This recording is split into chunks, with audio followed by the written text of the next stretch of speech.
कहानी की शुरुआत में हम सत्सु नाम की एक लड़के को देखते हैं जो कि अपनी चाइल्डहुड फ्रेंड यूही से बात कर रहा होता है। तो सत्सु कहता है कि मुझसे बात मत करो वरना अफवाहें फैलने लग जाएगी कि हम डेट कर रहे हैं, हम चाइल्डहुड फ्रेंड्स हैं। ये कहते हैं कि ऐसी कोई बात नहीं है और इसमें गलती क्या होगा अगर हम एक दूसरे को डेट कर रहे हैं। तुम इस चीज़ की चिंता मत करो, तुम्हारे बाल बड़े हो गए हैं, अगर मैं इसे पुराने दिनों की तरह काट दूं तो अच्छा रहेगा। ये कहता है कि तुम अभी भी नहीं बदली, हम मिडिल स्कूल में आ गए हैं, तुम्हें अब थोड़ा तो बड़ा हो जाना चाहिए। यूही यूही कहती है कि ऐसी कोई बात नहीं है, मैं कभी भी चेंज नहीं होगी और तुम भी कभी चेंज होने नहीं वाले, तो मैं तुम्हारे हमेशा देखती रहूंगी और देखना मैं तुम्हारे ऐसे बाल काटूंगी कि हर कोई देखता रह जाएगा। उतने में ये दोनों देखते हैं कि बाहर एकदम काली रात हो चुकी है और क्लास के नीचे से लाइट आने लग जाती है। ये एक समनिंग सिग्नल होता है। सत्सु समझ जाता है कि लगता है समय आ गया है, वो लोग मुझे समन कर रहे हैं वापस। फिर हम देखते हैं ये लोग किसी और दुनिया में आ चुके होते हैं। इनमें से किसी को कुछ समझ नहीं आ रहा होता कि अभी अभी क्या हुआ। ये लोग स्कूल में थे। सत्सु कहता है मुझे पता था। सत्सु के अलावा किसी को इस दुनिया के बारे में कुछ नहीं पता होता है। यह भी यूं ही सोचती है कि अभी अभी क्या हुआ हमारे साथ। उतने में ये लोग देखते हैं एक मॉन्स्टर का झुंड जो है वो इन्हीं की तरफ आ रहा है। तो ये सब सोचते हैं कि हमें अगर अपनी जान बचानी है तो हमें भागना पड़ेगा। पर सत्सु एक जगह खड़ा होता है तो सत्सु की जान बचाने के लिए यूही उसके सामने आ जाती है और जैसे वो मॉन्स्टर इन दोनों के ऊपर हमला करने वाला होता है सत्सु सिर्फ अपनी एक उंगली से उस मॉन्स्टर को मार देता है। यहाँ पे यूही पूछती है अभी अभी क्या हुआ। ये कहता है कि बताने की कोई टाइम नहीं है, जल्दी से भागो वरना वो मॉन्स्टर हमें पकड़ लेंगे। उतने में ये लोग देखते हैं इनकी दूसरी ओर से भी कुछ लोग आ रहे होते हैं जो कि इंसान होते हैं जिन्होंने अपने शरीर पे एक शील्ड पहन रखी होती है। सत्सु को फिर एक कर्स जैसा कुछ महसूस होता है। वो कहता है ये तो कर्स की पावर है, मैं मिस्टेक नहीं कर सकता, ये वही है।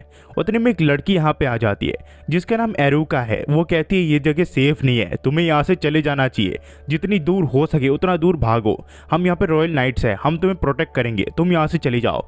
उतने में एक और लड़के आ जाता है जिसका नाम ग्रेन होता है और ये दोनों अपनी पावर का यूज करके इन सारे मॉन्स्टर को मार देते हैं। यूही कहती है ये लोग काफी ज्यादा पावरफुल है। सत्सु कहता है कि हाँ अब चलो हमें यहाँ से भाग जाना चाहिए। फिर हम देखते हैं किंगडम ऑफ डेस्टिनिया में जहाँ पे यहाँ की प्रिंसेस कैरी होती है। ये 5 साल पहले जब वॉर स्टार्ट हुआ था तो एक हीरो हमारी मदद करने के लिए आया था और 5 साल बाद जब वापस से जंग छिड़ चुकी है तो दूसरी दुनिया के हीरोज हमारी मदद करने के लिए आए हैं।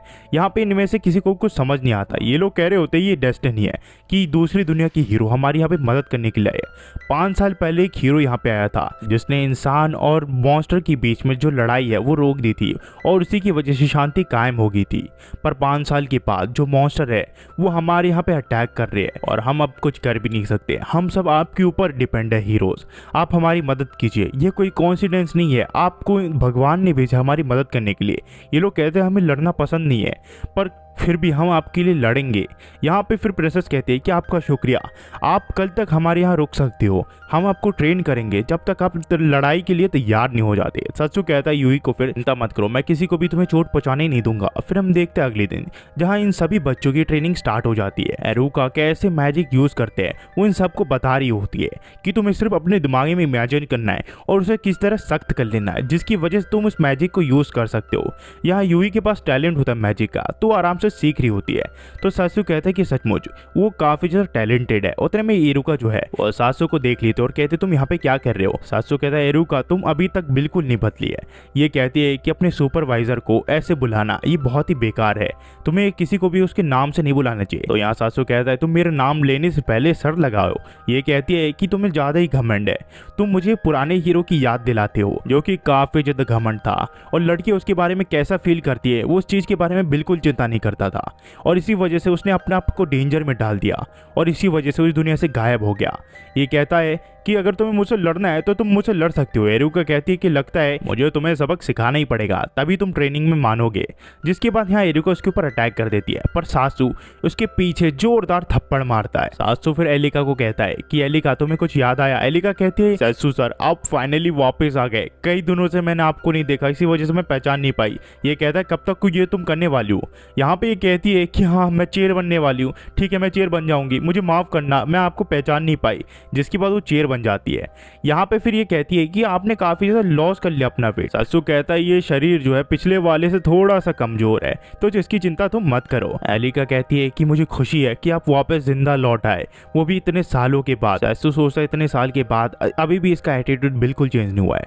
यहाँ पे उतने में वो लड़का आ जाता है जिसका नाम ग्रेन होता है।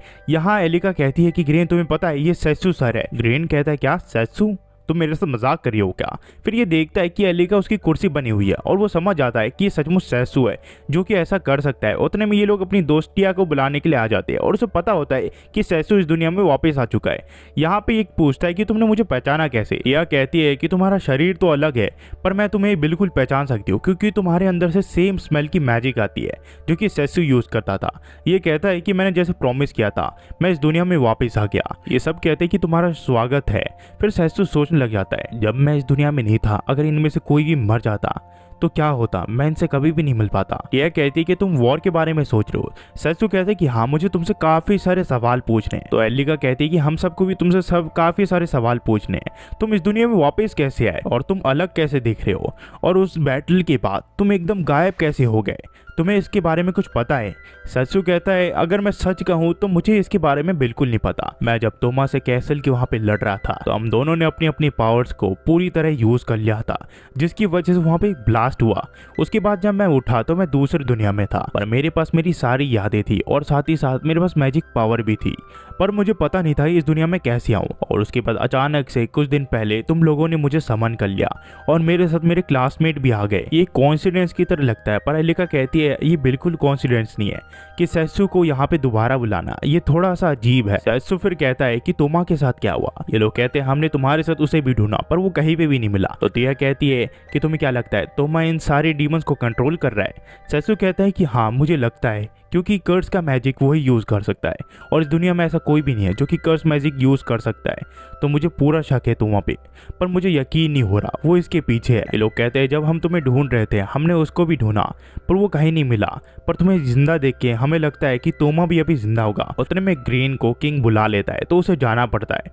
ये लोग कहते हैं कि सचमुच किंग के साथ काम करना काफी ज्यादा मुश्किल है। तो टिया कहती है कि ग्रीन की जगह तुम होने वाले थे। सैसू कहता है वो पद अगर मुझे मिलता भी तो भी उस चीज को मैं नहीं लेता क्योंकि मुझे तो इस दुनिया का एक्सप्लोर करना था, मुझे इस दुनिया के बारे में नई चीजें जाननी थी।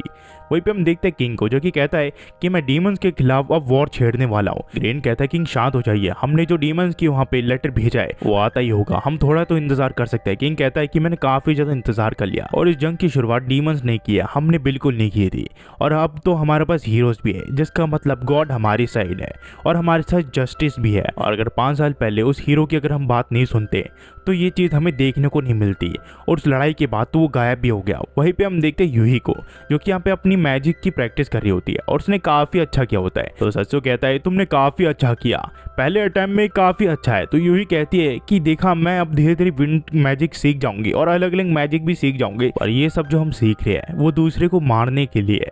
हमें क्या सचमुच वॉर में जाना पड़ेगा?